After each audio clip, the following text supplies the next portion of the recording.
Inilarawan siya ng kasaysayan bilang matapang na dato ng Mactan.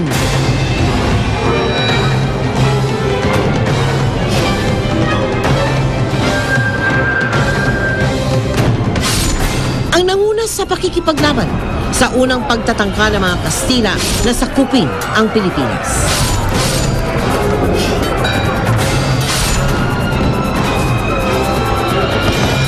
Hindi tulad ng iba nating mga bayani, kaunti lang ang naisulat tungkol sa kanya. Ngunit muling napukaw ang interes sa kanyang pagkatao dahil sa isang natagpuang sinaunang hikaw sa Cebu na sinasabing posible raw pagmamay-ari ni Lapu-Lapu.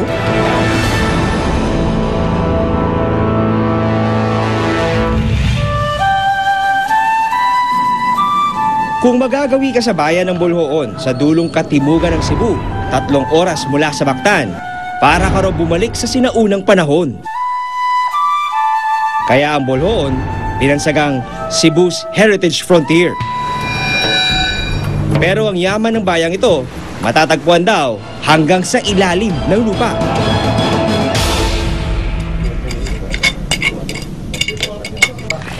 Isang tanghaling tapat nung Hunyo, inabutan namin naghuhukay ang mga archaeologists ng National Museum na sina Jojo Bersales at Ame Garong. Mga dalubhasa sila sa pag-aaral at pagtuklas ng mga sinaunang kultura. Isang ancient burial site ang kanilang nadiskubre, malapit sa isang lumang simbahan. Tinatayang 15 o 16 na siglo na raw ang tanda ng libingang ito. Let's start with the head. Sa halos isang buwang paghuhukay rito ng mga taga-National Museum, 15 bangkay na raw ang kanilang nahanap. These burials help us understand na meron talaga mga tao sa Bolhoon at sa Cebu before the coming of the Spaniards. It helps bolster the belief at the ating facts, no? Ating beliefs na dumating ang mga friars dito because there was a settlement here that could support their lifestyle. Ayon sa mga archaeologists, bago pa man daw tayo masakop ng mga Kastila, may sistema na raw tayo ng paglilibing sa ating mga mahal sa buhay. Isa rito ang paglalagay ng 2 kamay ng mga namayapang babae sa kanilang ari bago sila ilibing. Samantala, pinagkukrus naman daw ang mga braso ng mga lalaki na nakapatong sa kanilang dibdib bilang simbolo raw ng lakas at katapangan. You'll find the same practice sa Negros and sa Bohol. So right now, even if these islands are jealous of each other's development and progress, we can all unite when we look at the past. Dahil naman daw sa mataas na respeto sa mga yumaong kamag-anak, pinababaunan daw sila ng bagay o gamit na may kinalaman sa kanilang noong nabubuhay pa. Sa paghuhukay ni na Jojo at Ame, may nakuha na raw silang ilang palayok na karaniwan daw ipinababaon sa mga namatay na babae. Patalim o punyal naman ang hawak o nasa tabi ng mga lalaki.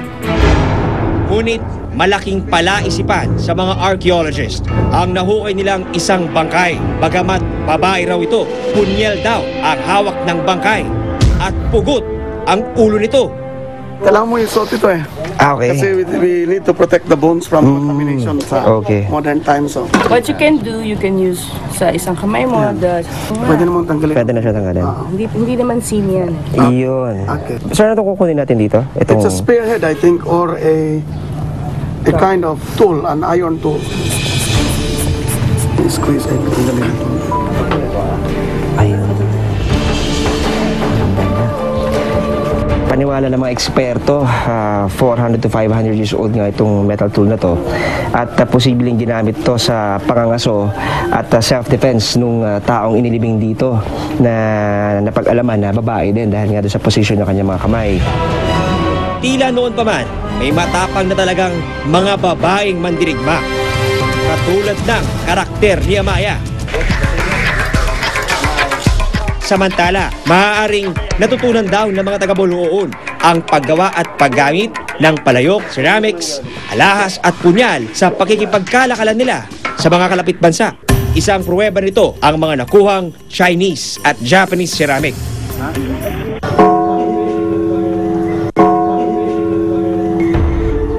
Sa isang silid naman sa ilalim ng kampanaryo ng simbahan sa Bolhoon, agaw pansin ang mga guhit na ito. Bagamat panahon na ng mga Kastila nung naitayo ang simbahan, tila pinapahiwatig ng mga guhit na matagal nang daungan ng malalaking barko ang pampang ng Bolhoon. Mahigit 20 larawan ng mga barko ang nakaguhit sa dingding ng kampanaryo. Yung Bolhoon talaga sir, natural harbor talaga sir, makita mo sa kuwan, makita mo na very deep din yung water dito sa Bolhoon. So ideal talaga. Ideal talaga. Ideal talaga. Pagparadahan. Paradahan. Sa isang teorya, maaaring mga pirata o mga mangangalakal daw ang mga ikunulong sa silid na ito dahil mataas ang bintana ng kampanaryo. Maaari raw nagpatong-patong ang mga ito para silipin ang mga nagaganap sa labas ng kanilang kulungan at iginuguhit naman nila ang kanilang mga nakikita sa dingding ng silid para ilarawan sa iba pa nilang mga kapwa bilanggo. Even ngayon kami sir, hindi namin alam yung medium nito sir, yung materials na ginawa nila. Pero for the past 200 years, pero nandito pa rin siya.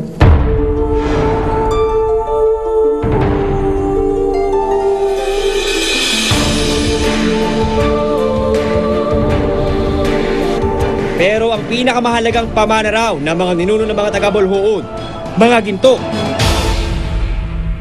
Sa maliit na museyong ito sa loob ng kumbento, nakalagak ang mga gintong gamit na nahukay sa Bolhoon. Kabilang na ang ilang mga kwintas at porselas. Pero ang umaagaw ng interes ng marami, ang hikaw na ito na maaaring may kaugnayan daw sa ating pinakaunang bayani, ang dato ng isla ng Mactan, si Lapu-Lapu.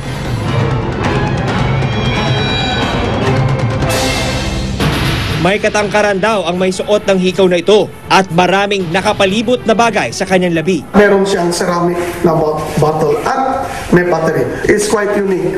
And we suspect he was someone important to the community. And this was personal because this was found on the right earlobe, where the earlobe would have been. Posibleng isa rin sa mga maaaring suot ni Lapu-Lapu ng panahon niya. The description of Pigafetta is Lapu-Lapu wore 2 earrings. It would have been like this.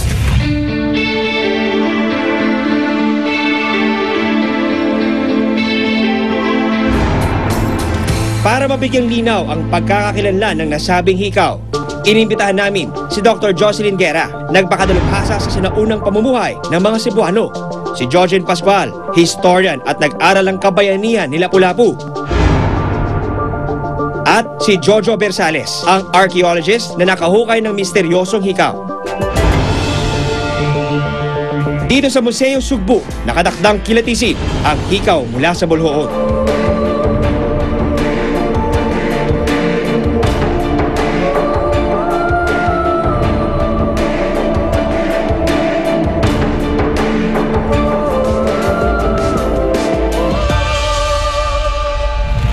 Sir Jojo, dun sa pagkakaposisyon nung burial site, burial number 20, kung yun nagkakamali, kung saan nakita itong gold earring na ito, pwede nyo bang isilarawan sa amin ano ho yung itsura? Nakaposition yung gold earrings sa left side yata ng burial. And medyo matangkad siya than the normal burials. At medyo bata, mga around 25 to 30 years old. Strong yung mga bones niya. Lalaking-lalaki ang dating. At hindi lang si Lapu-Lapu ang pangalang lumitaw sa diskusyong iyon. The Spaniards came to the shores of Cebu. There was already a hierarchy in the community. There are things that one needs to distinguish someone from the rest because you need to have symbols, that makes it different. Like if you have Humabon, for example, he had earrings, no? 2 earrings. 2 earrings for that matter. And in fact, when he promised Magellan that he would give him 2 earrings, 2 anklets, something else, and precious stones, no? This was the account from Pigafetta. After his baptism. Would it be safe to say na itong mga klaseng earrings yung ganung kalaki, it exhibits political power? Kasi ang description ni Pigafetta, they were put in a open square, nakaupo si Humabon, and na-describe niya ang 2 earring. Posible po ba na may ganitong suot si Lapu-Lapu? Oh yes, of course. Oh, he would have worn that. But we do not know if he wore it during battle, kasi magdadanggal yan eh.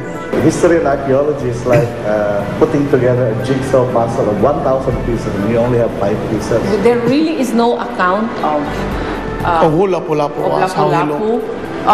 The only time was when they had that battle of what we know today is Battle of Mactan. Kung posibleng kay Humabon, posibleng kay Lapu-Lapu rin, sir. If you stretch your imagination further, possibly, but yeah, that's possible.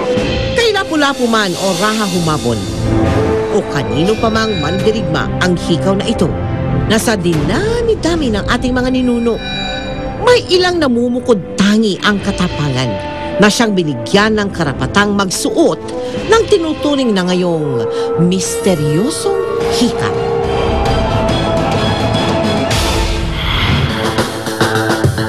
Bagamat hindi malinaw ang ating mga pagkakakilanlan dahil sa mga dayuhang impluensya sa ating lahi, hindi rin maitatanggi ang karunungang taglay ng ating mga ninuno. Patunay rito ang sinaunang paraan ng pagsulat, ang baybayin na pilit binura ng dayuhang mananakop.